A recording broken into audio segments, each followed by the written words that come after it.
Sa susunod na eksena, makikita natin ang barko na naglalayag. Sa loob, nakikipag-usap ang prinsipe kay Sister Lotus. Hinihiling sa kanya na magtaas ng lupa sa magkabilang panig ng ilog upang magsilbing pundasyon ng tulay. Pinag-uusapan nila ang tungkol sa mga pisika at agham. At sa huli, tinanong ng prinsipe kung kaya niyang magtaas ng lupa ng higit sa 10 metro. Dahil sa lalim ng ilog, kumpiyansa si Lotus na kaya niya itong gawin, at sinabing siya na ang bahala. Samantala, si Wendy ang nagmamaneho ng bangka gamit ang kanyang kakayahang magkontrol ng hangin. At natuwa siya na hindi na masakit ang kanyang balikat, salamat sa bra na suot niya. Sabik siyang magpasalamat ng personal sa prinsipe para sa thoughtful na regalo. Pagdating nila sa tamang lugar, sinabi ng prinsipe kay Wendy na ihinto ang bangka. Pagkatapos, inutusan niya ang isa pang engineer na kailangang maghukay ng hukay sa paligid ng lupa. Naiaangat ni Lotus, at pupunuin nila ito ng konkreto. Ipinaliwanag ng prinsipe na ang hukay ay hindi dapat hihigit sa 5 metro ang diametro at 1 metro ang lalim. Kapag napuno na, ibababa ng mangkukulam ang lalim ng 1 metro. Kung ulitin nila ang prosesong ito, makakagawa sila ng konkretong pader na aabot hanggang sa ilaliman ng ilog. Ginamit ni Lotus ang kanyang kapangyarihang magkontrol ng lupa upang itaas ang putik. At nang iniutos niya ito, ang putik ay nagsimulang lumabas. Nagulat ang prinsipe na mas madali palang magangat ng lupa mula sa tubig kaysa sa buhangin. Gayunpaman, ang mabahong amoy na kasunod nito ay hindi na matiis. Agad niyang napagtanto na ang tambak ay binubuo ng nabubulok na mga halaman at hayop. Kasama ang dumi ng mga taong umihi malapit sa ilog. Napagdesisyonan niyang magpa-shovel ng ilang tao upang linisin ang kalat. Kailangan nilang linisin ito at magdagdag ng mga patong ng lupa upang magawa ito ng maayos. Pinanghihinayangan ng prinsipe na kung hindi lamang napakahirap ng transportasyon, gagamitin niya sana ang mga nabubulok na basura bilang pataba. Habang pinag-uusapan ng pataba, lumipat ang eksena sa isang masiglang bukirin na puno ng mga butil. Nakilala natin ang isang lalaking nakasuot ng sombrero, kilala bilang si Sirius, na humahanga sa ani. Dumb-oble ang dami ng mga butil, at mas malalaki ang mga ito kaysa dati. Salamat sa pagsisikap ng mangkukulam. Naisip ni Sirius na simula ng magdaos ng seremonya ang prinsipe at lumitaw sinana sa entablado. Hindi na nagtatago ang mga mangkukulam. Malinaw na ang mga mangkukulam lamang ang may kakayahang magtaas ng lupa sa gitna ng ilog.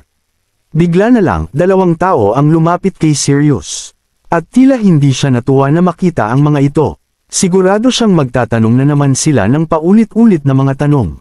Tulad ng inaasahan, tinanong nila kung totoo bang maaari silang maging malayang mamamayan.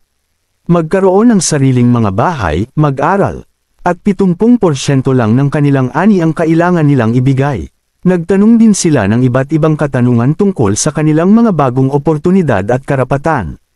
Malumanay na itinuro ni Sirius ang banner na nagsasabing, ang paggawa ay lumilikha ng yaman, at ang paggawa ay nagbabago ng kapalaran.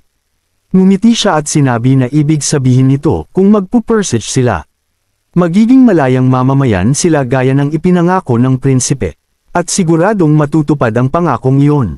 Nang tanungin kung ano ang gagawin sa natitirang 30% ng ani. Ipinaliwanag ni Sirius na maaari nilang ibenta ito sa prinsipe. Kainin ito, o gamitin bilang binhi, at iyon lang. Ipinahayag din niya na bawal sa border town ang pribadong bentahan ng ani. Kung susubukan nilang ibenta ito sa labas ng opisyal na mga kanal, nilalabag nila ang batas, at maaaring kumpiskahin ang kanilang ani kasabay ng parusa. Ngunit nag-alala ang isa sa mga karaniwang tao na baka lokohin sila ng prinsipe. Tiniyak ni Sirius na hindi iyon mangyayari. Sinusunod ng prinsipe si Mark. Kaya't walang malalaking pagbabago, ang pampublikong pamilihan, na pinamamahalaan ng City Hall. Ang tanging lugar kung saan ipinagbibili ang mga butil. Laging bibili ang prinsipe sa tamang presyo ng merkado. Pagkatapos noon, tinapos ni Sirius ang usapan at inutusan silang bumalik sa trabaho. Nagsalita ang isa pang lalaki at tinanong si Sirius kung alam niya kung nasaan sina Miss May at Miss Eileen. Dahil matagal nang walang palabas sa entablado, nag-aalala siyang baka may sakit sila. Panyanatag ni Sirius ang kanilang loob, sinabing babalik sila sa Taglagas. dahil hindi sila makapag-perform sa matinding init. Habang bumabalik na sa kanilang mga gawain ang mga manggagawa, nagnilay si Sirius sa kanyang sariling paglalakbay. Dati siyang isang kabalyero, na nagtangkang tumakas mula sa mga bukid ng kanyang ama, ngunit nahuli at tinanggalan ng posisyon pagkalipas ng ilang buwan. Sa kung anong paraan, napadpad siya sa border town. Tumataas ang kanyang sweldo, may sapat na pagkakataon para umangat, at natutunan niyang umasa sa ani.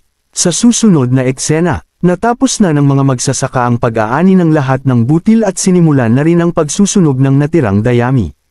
Pagkaraan ng ilang sandali, ang kalbo na tagapayo, na lubos na natutuwa, ay nagulat sa prinsipe na napakalaki ng ani ngayong season.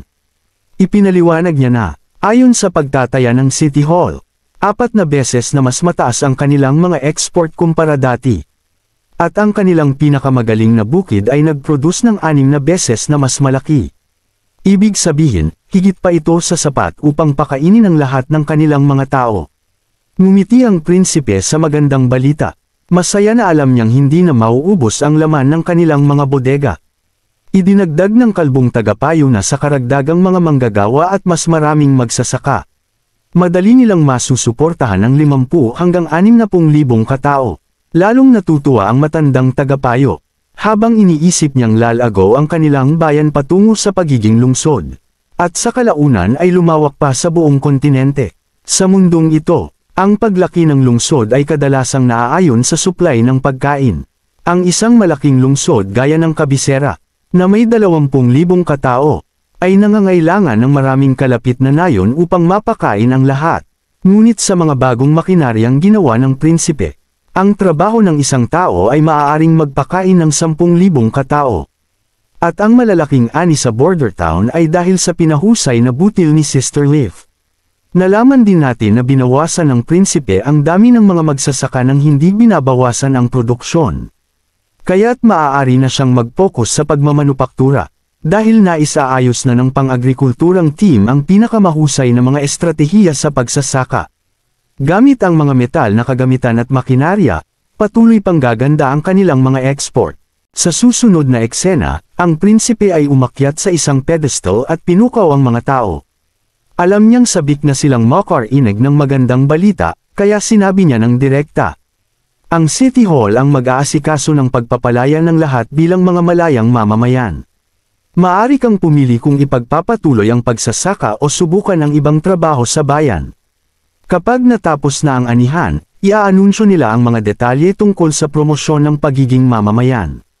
Natuwa ang mga tao, nagpapasalamat at pumupuri sa kanilang prinsipe. Nagpatuloy pa ang prinsipe at inihayag na simula sa susunod na taon, kailangan na lang nilang maabot ang kota para maging mamamayan, na wala ng kompetisyon.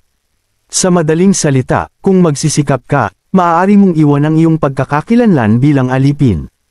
Tulad ng sinabi niya noon, ang pagsisikap ay nagdudulot ng kayamanan, at ang trabaho ay nagpapabago sa kapalaran mo. Umaasa siyang darating ang araw na malaya na ang border town mula sa mga alipin, at lahat ay malayang mamamayan. Muling sumigaw ng tuwa ang buong pulutong, pinupuri ang kanilang prinsipe. Pagkatapos, ang eksena ay lumipat sa isang hindi kilalang lugar, kung saan makikita natin si Timothy, isang nag-aambisyong hari, pagkatapos ng mahabang panahon.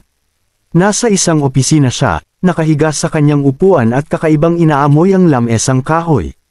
Sa pamamagitan ng amoy, natukoy ni Timothy na ang lamesa ay gawa sa cerulean wood. Nabigla siya na paborito pa rin ng kanyang kapatid na babae ang mga materyales mula sa Blizzard Peak. Na nangangahulugang hindi talaga pambabae ang kapatid niya. Isang nakakakilabot na ngiti ang kumalat sa kanyang mukha, na agad na naging halakhak ng isang baliw. Habang ipinagyayabang niya ang pagkatalo ng kanyang kapatid na si Garcia, ibinunyag ni Timothy na sa loob lamang ng kalahating buwan, sistematiko niyang nakuha ang mga tao ng Sand Nation na iniwan ni Garcia sa Clearwater Port. Kampante siyang nawala na ito ng kontrol sa Southern Region, at ipinagyayabang niya na ang reyna ng Clearwater ay isa na lamang kasaysayan at muling bumangon ang Southern Region. Kumpiyansa rin siyang babalik ito sa ilalim ng kanyang kontrol. Habang ninanamnam ni Timothy ang kanyang tagumpay, isa sa kanyang mga kabalyero ang biglang pumasok. Sinabi ni Timothy na babalik siya sa kabisera kinabukasan ng umaga. Siya na ang bahala sa lahat, maliban sa mga personal na bantay ni Timothy at ang grupo ng kabalyero ng kabisera. Inutusan niya ang kanyang kabalyero na si Duke Edward Hoss, na siguraduhin ang seguridad sa Southern Region at pigilan ang mga taga-Sand Nation na makapasok sa teritoryo ng Grey Castle. Nagtanong si Edward Hoss kung ito ba ay nangangahulugang mananatili siya. Sumang-ayon si Timothy, sinabing marami pa siyang kailangang tapusin dito, at kailangan niya ng isang tapat at makapangyarihang tao upang manatili. Para harapin ang mga traidor o magtipon ng mga refugee, tiniyak niya kay Edward na huwag mag-alala. Hindi siya mananatili dito magpakailanman. Kapag naayos na ang lahat sa Clearwater Port, sisiguraduhin niyang isasama niya si Edward pabalik sa kabisera. Ipinaliwanag niya na kailangan pang magkaisa ang Grey Castle, at bago masakop ang Western Region, kakailanganin niya ng maraming kabalyero upang lumaban. Kaya ipinangako niya sa kanyang tapat na kaibigan na hindi niya ito iiwan. Malungkot na tumingin si Edward at pinaalala kay Timothy na nawawala ang kanyang kapatid na si Raymond Hoss. Nagtanong siya kung bakit walang balita tungkol dito, lalo na't 2 buwan na ang lumipas simula nang umalis si Raymond. 2 buwan na mula nang pumunta si Raymond sa Western Region. Tiniyak ni Timothy na maaaring naantala lang si Raymond sa kung saan o papauwi na ito. Sinabi niya kay Edward na huwag munang mag-alala tungkol sa kanyang kapatid. Dapat ay ito ng pansin sa pagsunog ng lumang kuta ni Garcia. Nais ni Timothy na makita ng lahat sa Southern Region na abo na lamang ang matitirang base ni Garcia. Kahit na bumalik si Garcia, ito'y wasak na. Inutusan niya si Edward na sunugin ang mga sundalong nakaligtas sa epekto ng pildores ng simbahan. Nang mag-isa na si Timothy, iniisip niya kung paanong napakadaling natalo ng border town ang banta ng mga demonyo. Tinalo nila si Duke Ryan, at nakuha ang Longsong Fortress. Naguguluhan siya kung paanong nagagawa ng isa sa kanyang pinakamahinang kapatid ang lahat ng ito. Hindi lamang iyon, si Raymond at ang kanyang 1,500 sundalo na ipinadala sa kanluran ay nawalan na rin ng kontak. Kumbinsido si Timothy na may malaking nangyari sa border town upang magdulot ng ganitong pagbabago sa kanyang kapatid. Ano man ang nangyari, determinado si Timothy na mapaluhod ang kanyang kapatid na si Roland Wimbledon at humingi ng tawad sa kanya sa kalaunan. Sa Holy City, natanggap ng Papa ang masamang balita tungkol sa pagkamatay ni Heather. Sa kabila ng malungkot na balita, nanatili siyang kalmado at tiniyak sa kanyang junior na si Heather ay isang tapat, matalino, at matapat na babae na maalala ng may pagmamahal. Ipinangako niya na ang may kagagawan, si Garcia Wimbledon, ay haharap sa hustisya sa tamang panahon. Ang pansin ng Papa ay agad na lumipat sa kung nakikipagtulungan ba si Garcia sa Wolfheart Kingdom, at kung paano gumagana ang bagong lason ng simbahan laban sa kanila sa ngayon. Iniulat ni Priest Main na bagamat gumana ang lason tulad ng inaasahan noong atake sa Broken Tooth Forest, kung saan pinahina nito ang mga sundalong kaaway bago pa man nila magawang labanan ng banta, mas kaunti ang epekto nito nang gamitin sa Wolfheart City. Nanatili ang lakas at tibay ng mga kaaway, at inako ni Main ang pagkabigo para dito. Ipinaliwanag ng Papa na ang bagong lason ay mula sa mga demon beasts. At binigyang diin pa na may mga talaan ng 70 kakayahan na maaaring kontrahin ito. Na mayroong 30 na paraan para neutralisahin ito kaagad. Dahil dito, hindi nakakagulat na ang isang malaking bansa tulad ng Wolfheart ay may mangkukulam na may mga kontra sa ganitong paraan. Ibinahagi ng Papa ang kanyang pag-aalala na kung talagang kaya ng mga mangkukulam na kontrahin ang kanilang mga lason, maaari nitong baguhin ang pagtingin ng mga tao sa kanila sa hinaharap. Maaari nitong baguhin ang tingin ng mga tao sa Wolfheart, na maaaring gawin pa silang mga bayani. At iyon, ay magiging masamang balita para sa simbahan.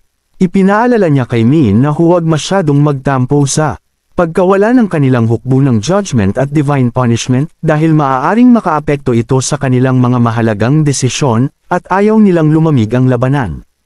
Pero may isang positibong balita para sa Papa. Si Garcia at ang mga puwersa ng Wolfheart ay magkakasama sa isang lugar, at balak niyang tapusin silang lahat ng sabay-sabay. Walang ideya ang junior kung paano nila ito gagawin. Kaya sinabi na lang ng Papa sa kanya na sumunod sa kanya. Habang naglalakad sila sa madilim na mga lagusan, isang ilaw ng gabi ang nagliliwanag sa paligid. Ipinakita ng Papa kay Min ang kanilang lihim na sandata, na orihinal na inilaan upang gamitin laban sa mga malalakas na demonyo. Maaari na itong magamit ngayon. Tinawag niya itong City Breaker, at tumatakbo ito gamit ang mahika, nangangailangan ng 3 o 4 na mangkukulam upang kontrolin ito. Ipinaliwanag ng Papa na ang City Breaker ay may saklaw na mas malayo kaysa sa mga catapult at balista. Napakahirap para sa mga karaniwang pader ng lungsod na depensahan ito mula sa mga bolting bakal. At maaari itong pumutol ng mga kahoy na barko tulad ng kutsilyo sa tela. Kumpiyansa siyang magagawa nitong pasukin ang mga pader ng lungsod ng Wolfheart at ang Black Flag Fleet ng madali. Nang tanungin ni Min kung ang sandatang ito ay dinevelop ng lihim na banal na templo, sinabi ng Papa na hindi. At ibinunyag ang nakakagulat na balita na ito pala ay mula sa kanilang mga kaaway, ang mga demonyo ng underworld. Kaya't ito ay itinago ng malalim sa kanilang mga kuweba, at pinayuhan niya si Min na panatilihing nakatago ito. At gamitin lamang ng may estratehiya, dahil ayaw nilang makita ito ng mga sibilyan dahil sa pagiging isang halimaw nito. Sinabi ng Papa na magtatalaga siya ng 2 pinakamahusay na purong mangkukulam upang tumulong. Na tinitiyak na hindi makakaligtas sina Garcia at Wolfheart sa pagkakataong ito. Nang marinig iyon, nagningning ang mukha ni Pari Min parang batang nasa tindahan ng candy. Ang mga purong mangkukulam sa ilalim ng Papa ay ang pinakamagagaling. Na may napaka-impressive na mga kakayahan. Bago umalis si Min, sinabi ng Papa sa kanya na ibuhos ang dugo ng mga hirtiko at ipaghiganti si Heather. Mabilis na sumagot si Min ng isang matalim na, "Oo, sir." Sa border town, nagulat si Sirius sa prinsipe na ang kanilang kasalukuyang kagamitan ay hindi kayang hawakan ang lahat ng pag-ani. Iminungkahi niyang magtayo ng isang steam-powered mill malapit sa ilog Redwater. Sumang-ayon ang prinsipe, at sinabi sa kanya na magpadala ng request sa City Hall at gumawa ng plano kapag dumating na ang pondo. Binanggit din ni Sirius na 516 na tao ang naging malalayang mamamayan. At ang kanilang mga pangalan ay naipadala na kay Bar-Off, ang matandang lalaki. Sa puntong iyon, natapos na ang ulat ni Sirius. Ang prinsipe ay labis na nasisiyahan sa pagganap ni Sirius, at tiwala siyang magiging mahalaga si Sirius sa pagre-recruit ng mga aristokrata at mga kabalyero mula sa kuta dahil sa kanyang kahangahangang ugali. Ang susunod ay si Lady Scroll na kumakatawan sa sektor ng edukasyon. Iniulat niya na ang lahat ng mga estudyanteng natapos na ang kanilang mga pangunahing pag-aaral ay napunta na sa kani-kanilang gustong sektor. Na may 5 pang nag-apply sa laboratorio ng kimika. Mukhang bumalik ang prinsipe sa Inglaterra na umaasang magkaroon ng higit pa sa 5 recruit.